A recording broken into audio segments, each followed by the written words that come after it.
So we're in this Moorish Renaissance, topics of civil law, how to interpret the Bible, because the Talmud, they're submitting motions in the Supreme Court using the Talmud as a canon for law.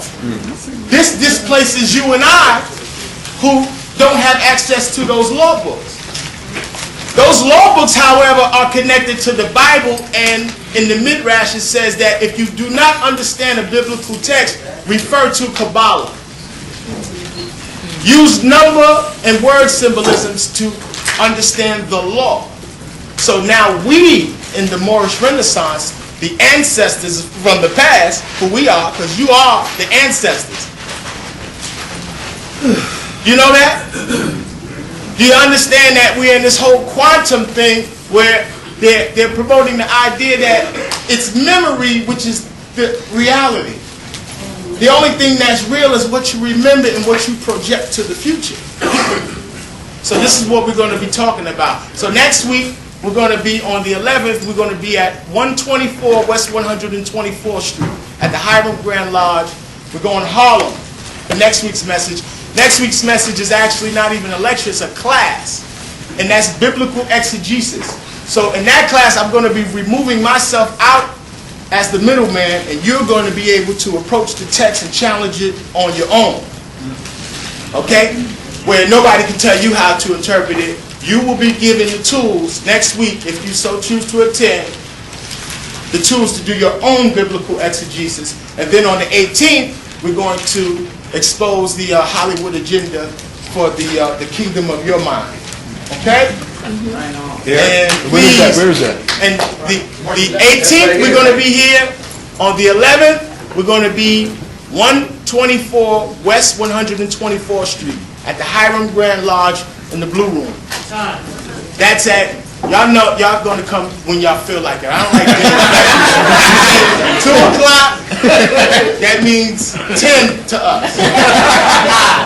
So come 2 o'clock sharp, because it's more, you're going to be challenged to write notes, because the notes that you take, you never know, you can build a book and a whole itinerary and a whole curriculum just from your notes.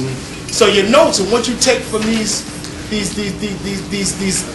grand opportunities are what you take on when you go home to recapitulate what you're doing. All right? And without further ado, the address again for Harlem? For Harlem, the Harlem address, the same number of the street is the same number of the building. So, all right.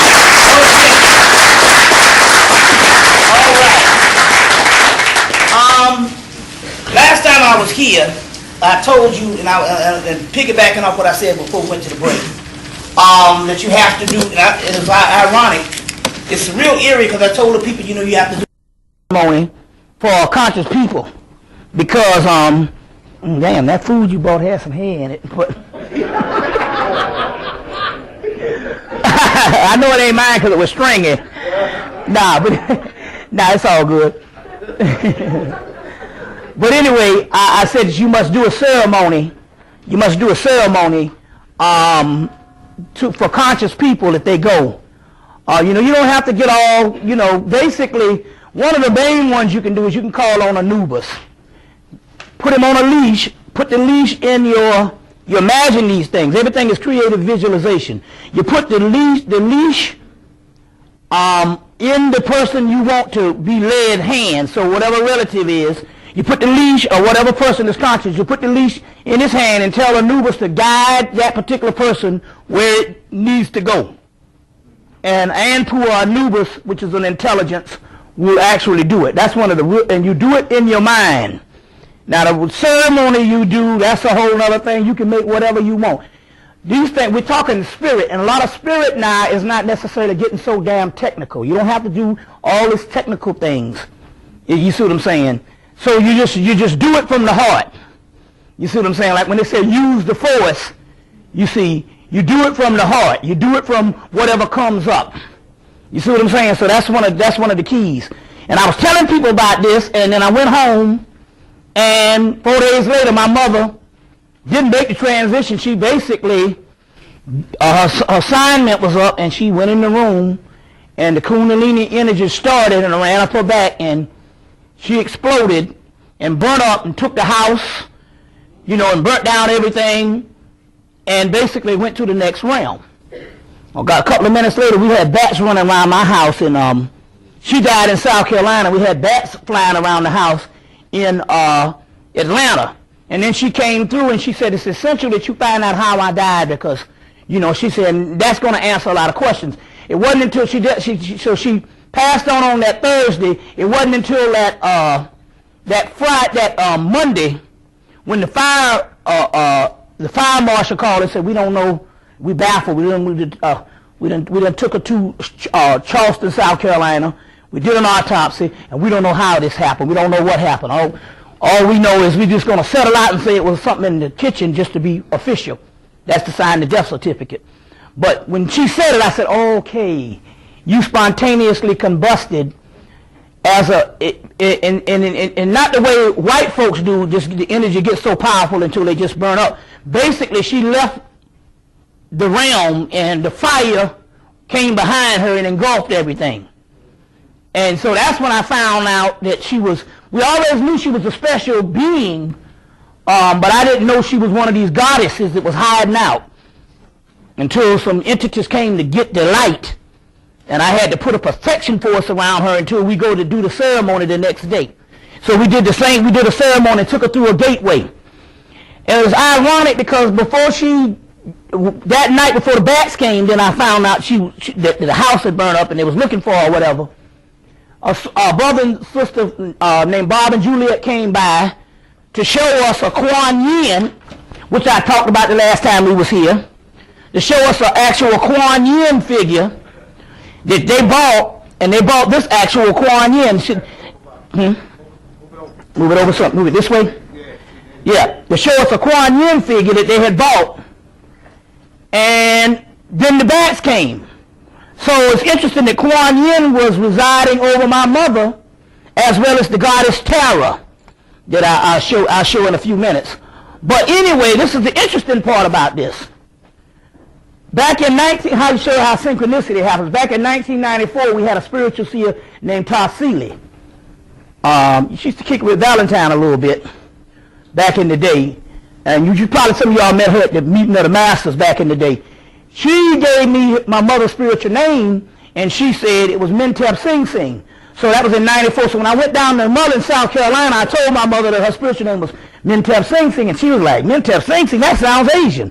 Now this is an Asian goddess that appeared when the bats came, and I'm like, Asian, then we was looking through the pictures, and she said, that sounds Asian. You don't have to. This is her in her 20s. See how everything is connected? You can hit the lights if you want to, but yeah, this is her in her 20s. Now she gonna say, damn, that sounds Asian. Look, you can, this is her in her 20s. You see what I'm saying? So I think she was in college or whatever, but look at that. And you remember they did the thing with on African American Lives, and they did the Mae Jameson, and come to find out she has some Asian in her family. You see, so there is a connection. You see, there is a connection all over the globe. You see? And this is interesting here, and this is her about 15 years ago.